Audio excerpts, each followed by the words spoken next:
Players of CS 1.6 will remember that back in the day, Counter-Strike 1.6 had a couple of tricks up its sleeve. One of those tricks were the so-called configuration files.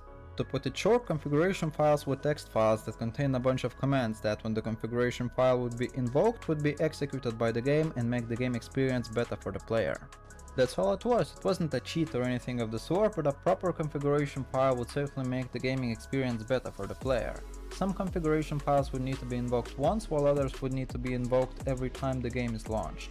There could be different configuration files for different server types. Enthusiasts of knife, hide-and-seek or deathrun servers would be interested in jumping, strafing and the like. Those playing on classic servers would be interested in lessening the spread of the recoil and so on. The point here being that each player would be interested in achieving different goals of interest to them and suitable for their specific use case.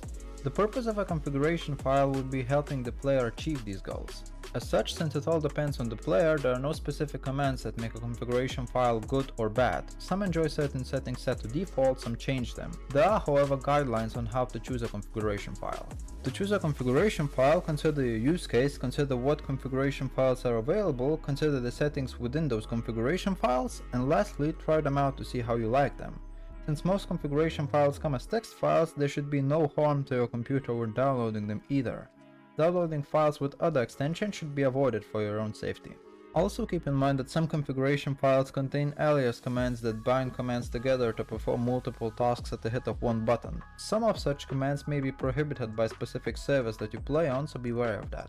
As such, you will not get banned for using a configuration file, as a configuration file is not a cheat, but you can get disconnected or kicked from a specific server for using alias commands if they are prohibited. I hope you have enjoyed the short nostalgia trip within CS 1.6, subscribe to see more CS 1.6 tutorials, and until next time.